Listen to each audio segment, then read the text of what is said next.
almost everything on our table is either spoiled or mouldy. Eden had another child and named it Denise. the least Eden name I could possibly think of. We'd never put our kid in a beehive. Instead, we're going to put her near the beehive so she gets a perfect view of us being attacked by a swarm of bees. Hello from the void, it's Rose. Welcome back to my channel and the apocalypse. Last time in my poison garden save, we had a baby who was bright red, and now we have an infant who is less bright red, but still pretty bright red, and we are going to be attempting to raise them. We're also going to be attempting to raise some money because we are broke, and it turns out looking after a child is pretty labour intensive, so we haven't got that much time to make stuff to sell, and that might be an issue if we have to move out of the barn that our boyfriend lets us live in for a lot of rent and not much else because he is useless. So we're going to be exploring that today. Let's go play Sims. It's the morning after the fire and we are up and not thriving. Our needs honestly are total garbage, but before we can do anything about that or our fear of fire or the fact that we don't have any money really to replace what is broken and we've got bills in 2 days, we're gonna distract ourselves by looking after our cute little baby. She needs a feed, she needs looking after, and then once that is done we are gonna have to get on with the day. Not sure why Kiri has decided to just leave the kid in the middle of the floor. We should probably get one of those play mats, but for now we are incredibly tense. We are taking a shower nakedly outside in the snow, not going to be comfy, feeding our chickens and just generally trying to get through the things we need to do. I'm trying to prioritise flowers at the moment just because they have a better margin and we are really struggling for cash. Yeah, Mary, I understand lying on the floor screaming is not the most fun, but we really need to try and get your mum in decent shape so that she can do anything. I think I will replace this counter, even though it's like almost 200 simoleons, just because I feel like that's something that Kiri could do herself. You know, she could like sand it back, repaint it. So we're going to take the 200 hit there, and then we're going to head into Henford and put our kid on the floor in the pub. What I wanted was to put her in the back carrier, but I'm having a bit of a struggle with getting her to do that. Okay, we're in. The kid is not happy, but she is in. She is packed away safely, and it does look like we can still run a street sale while we've got a kid strapped to us, which is great news because otherwise that was going to be really challenging, and I really just don't like leaving the kids on the floor. I also have just noticed that almost everything on our table is either spoiled or mouldy, like the flowers, the bagels, which was not really my intention. I guess we left them in our inventory for too long. Oh, and good, baby daddy's daddy is here. He did just buy a mouldy cookie though, so I guess thank you. And he's not yelling at us, so growth. Speaking of growth, that was our baby daddy in the background just running past us, checking our butt out, but not saying a word. Completely normal behaviour. I did actually end up deleting a bunch of the mouldy stuff off the table because it seemed to be stopping people buying things, which does make sense. I would not buy things off a table that have mouldy crap on it. So things have picked up a little bit since then, but it's still going kind of slow. The good news is though, the mayor came to our table and we have got our oversized pumpkin, so we can complete one of our Henford errands, the one where we had to grow a big pumpkin. So we're just doing that now. And we only got 90 simoleons. That's honestly such a bummer because we would have got 400 just for selling it straight. But I guess we're trying to generate goodwill in the town and be like, hey, you know, we're a productive member of the town. I know the guy in charge really hates us, but I could still contribute, right? I can be part of this community. And the mayor's probably like, sure. So we made 868 simoleons, which is not bad, but isn't even close to what we need and has completely wiped out our entire energy bar. We barely managed to get the kid in bed before passing out on the floor, and we haven't managed to do any tummy time or any like child development activities all day today. We haven't even managed to feed her, so we got the is going to get taken away notification. So yeah, we are not thriving as a parent. I have bought us, with some of the money we made, this little playmat in the hope that Mary can at least just chill on that some of the time and get some of her milestones from that, because with managing like Kiri's mood, literally at the moment all I can do is get her to tackle her most pressing need and then pass out on the floor. That is how exhausted she is. It's very challenging, and I feel like she's got to think, I've got to pay my rent on Monday. I have got to find a way to replace the oven because at the moment she can't bake anything. She can't cook any food for her or the kid. She needs 3,000 simoleons for that, which she does not have. And all of the stress of all of this is preventing her from being the kind of parent she wants to be. I feel like after her upbringing, she just wants to be really hands-on, really present, really kind. And Mary is currently cold. She has a diaper rash from not getting changed often enough. We are not doing a very good job. We have crammed in a tummy time, but that is literally it for the day. I will say that my game lag is really not helping. Thank you to Francine, who has sent me a suggestion on how to possibly fix it, but it takes me goddamn hours to get between activities at the moment. Like here, Kiri is just like idling by the mat. She's meant to be doing a diaper change and she's just standing there doing nothing. She gets stuck in idles for ages. If I reset her, she'll pick her up, she'll move her around but not change the diaper, put her down, move around, pass out on the floor. I mean, this screenshot here is honestly a really, really good summary of how I was feeling about my game at this moment. Like both screaming on the ground and wanting to pass out. But enough about that. I feel like for Kiri, what this is really going to bring home is there's one person who could really make her life easier and make sure she doesn't miss her kids' milestones, which is Nerium. He could be there helping, or he could move in, he could put her rent down. It's his property. He could replace the oven. I'm sure his family has the contacts needed, but he has not so much as shown up to help out. He has just basically completely ignored them, whether in town or elsewhere. Oh, it's New Year's. I guess we'll make a resolution to raise a skill. That seems realistic. But she is doing this completely on her own, and there is no need for her to be doing it on her own, except for the fact that the person that she trusted is not worthy of that trust. So as we eat cold food from our fridge once again, because there is no way to heat up our mushroom soup, we are sitting there cursing our situation and probably wondering what we can do to get out of it. We have managed to get some sleep, so we're at about half energy, which is not ideal for 9 a.m. on a Sunday, but I feel like realistic for having a small child. And we are going to try today and focus on Mary, and then if we possibly have time, I do want her to try and make some bouquets to sell, because I just feel like we need to save up some money for getting out as soon as possible. I'm thinking maybe on Monday we just won't pay our rent and we won't replace the oven, and instead we're just going to cut and leave. Let me know in comments. It feels like to me that might be the breaking point. You know, just the realisation that she's got to give most of the money she's made to some people who aren't helping her at all, even though they are technically literally her child's family. That seems like a good sort of like breakaway point to me. We just have to figure out where she's going to go, why, and make up as much money as we can before then. So we're in a passable mood. We can make some flowers, I think. No, it looks like we've run out of good vibes. Yeah, we're very tense again. Okay, so I guess we'll just walk on our kid's head and then go. And what are you going to do, honey? Oh, why is Bobby blue?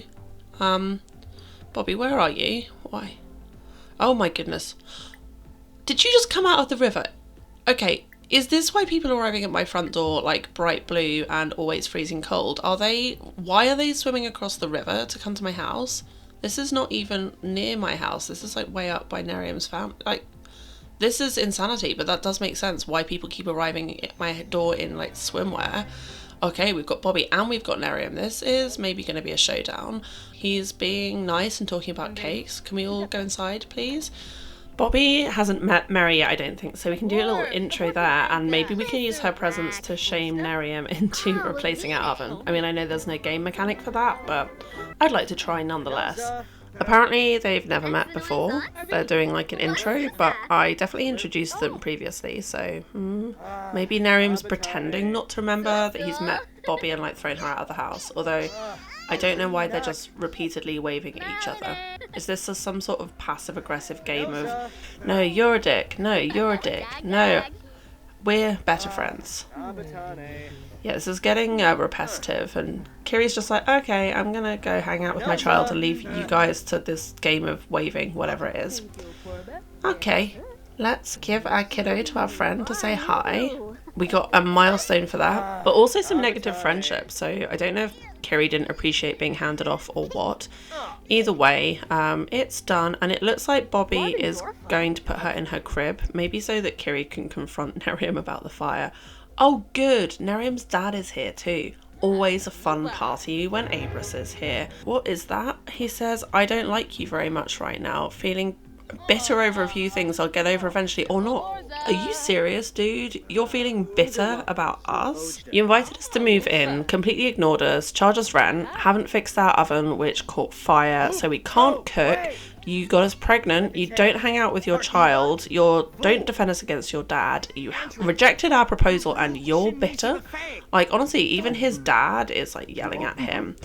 Kiri's response is to go outside and try and have a snowball fight, and honestly, I can relate. I don't think I would know what to do in that situation. I'm not sure snowballs is the answer, and I'm really not sure why Abris and Nerium are having a fight in our kitchen, but I would really just like them to leave, so maybe I'll have Bobby tell them to go away. I've just used cheats to tell them to go away. We're going to pretend that Bobby was like, get out. I don't know what your people's problem is, but you can't do this here. Like, I don't care what you're fighting about. I don't care who owns this property. There is a child trying to sleep. Get out and never come back.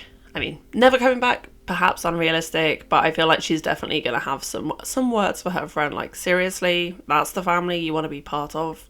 Get out of here, girl. Run. So, as Kiri is still insanely tense, because we haven't managed to get her fun up in like 3 days, gonna have her vent to her friend, and she's like, oh, everything is just so hard right now, and I feel like I can't do this, and I feel Bobby would give her some tough love, just like, being here is not making things any better. Like, yes, you have some security, yes, you have a place, but there are people you could stay with, I'm sure. Like, you could probably come stay with me if you need to. You're strong and capable. Is being here on your own in the countryside where people have to swim apparently to come see you really better than trying somewhere else where you won't have to deal with such terrible people? Kiri would probably be like, yeah, but it's Mary's dad, and Bob would be like, no, it isn't. He's not a dad in any way that is meaningful. Now, despite the distraction of our visitors and the fact we're in a terrible mood and have been all day, we have just about, I think, managed to finish a single bouquet. So we're going to go to the Finchwick Fair and try and sell some stuff, although we are too late for most everything. We haven't got very many craftables today, so I am letting her sell. So cute. I am going to let her sell some of the llama wool we got for completing our errand, as well as some of our produce, because we've just got so much, and honestly, we really need the money. Despite all of that, we only made like 500 simoleons, and then they both got tired. So we put the kid on the floor to sleep on the snow, and then we went to sleep on a bench, because what is life? I'm going to basically speedrun the next 2 days because having thought about it, I think I am going to wait until our power and our water get cut off before we move out and spend the next few days trying to build up a little bit of buffer financially. We're not going to replace the oven. We're not going to pay our bills. When we've got any energy, we're going to try and do some child development with Mary, which is working out. We just got roll over to back, which is something. But yeah, it's going to be a lot of hanging out in her little play mat for our kiddo and just hoping she develops normally. But this is Kiri going into, okay, if we're going to leave, how the hell do we get out of here mode? We have just hatched another chick, which is great news because that hopefully will keep our chicken population a little bit more stable. Although we're still not getting many hatchable eggs. Right now, we probably have bigger problems like where are we going to live? How are we going to find a place? We might not believe in our mums. Everyone in the post-apocalyptic world is crazy and you have to avoid them. Having been in Hen for a while, we know that society has sort of reformed in places, but where are the safe zones? We don't know. Kind of what I'm thinking, just from a personal interest perspective, is I thought it might be quite fun to go live in the horse ranch world. From an aesthetic perspective, I feel like you could imagine that it's like halfway between Henford and Oasis Springs. You know, it's a bit sandy, bit leafy. Climate-wise, that makes sense to me. And also, like, the infrastructure is more countryside-y, so I'm not going to have to do a lot of world editing.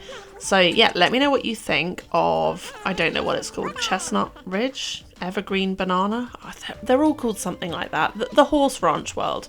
As a potential next home for this little family who have just taught Mary to sit up. Good job, guys. Was it sit up? Oh no, roll over. She's not sitting yet, but we'll get there. Or we won't. We're trying our best, guys. And we have done a good job of not neglecting our child yesterday. But unfortunately, that does mean we've slightly been neglecting our livestock. Well. Now, I wanted to have a quick look at the family tree because I'm keeping an eye out for Nerium to potentially, like, get with somebody else. I just feel like it's an inevitability. Wait, Eden had another child and named it Denise? the least Eden name I could possibly think of. It looks like she even maybe got married to somebody called Brody. That is honestly so out of character. We're going to pretend that didn't happen. Oh, okay, plot twist. So Nerium hasn't got with anyone, but his dad has remarried. So he now has 2 half-sisters, and that means that his dad could have like another son. He might not remain the sole heir to his family line, and that might cause him to take a more firm family-aligned approach than he had initially been thinking about, if that was even his intention to stand up to his family. He is still technically our boyfriend, although I think we currently have a 0 in definitely friendship and probably also romance. But for now, we're not focusing on him. We're focusing on what we might need to do to get away from depending on him. And aside from raising our child, who can now sit up, go us, we need money. We are still not even close to having 3,000 simoleons. We've been absolutely bussing it, and we're at like 2,616, which is not enough. Also, our chickens are starving, and we are very tense, and there's just a lot to go on. I do genuinely think it's almost impossible to like single-handedly run a farm, raise a child, and not be in a terrible mood all the time.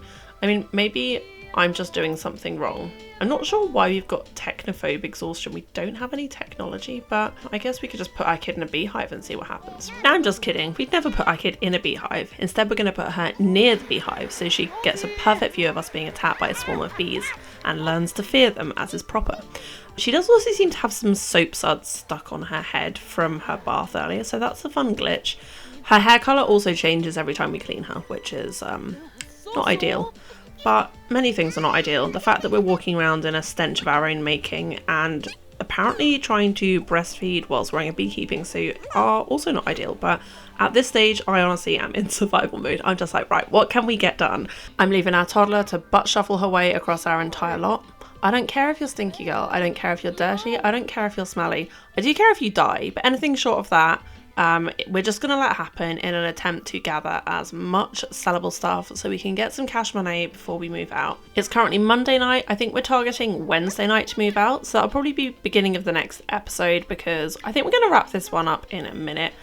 All we've really got left to do on Monday is finish this bouquet, put the kid to bed, and then I think we might have just about enough energy. I'm going to send Kiri to the pond that's across the river to try and catch a fish because that's the last task we've got in one of our Henford tasks. And I think we get like 200 simoleons for completing that, even if it is a really long jog past the home we once hoped we would be part of, over the river and to the weird little green pond, which I can't see at all because it's bloody dark. Oh, good. Looks like the moon's come out. That's something. Either that or my contrast's gone funny. Doesn't look like the moon is up, but we can take this moment to admire Henford scenery for one of the last times we'll be able to. I have enjoyed playing in Henford actually. It's the first time I've really done it, but I'm ready to move on. I think I'm mostly ready for like Kiri to move into like a more positive aspect of her life. And there we go, 175 simoleons, which will help us to get away. That is the plan. We're going to get away. We're going to go somewhere new. We're going to try something different and we're going to hope for better. If you want a notification for when that happens, you can subscribe and YouTube will tell you. If not, leave me a comment, leave me a like, or do none of those things and I'll see you in the next video. Love you, bye.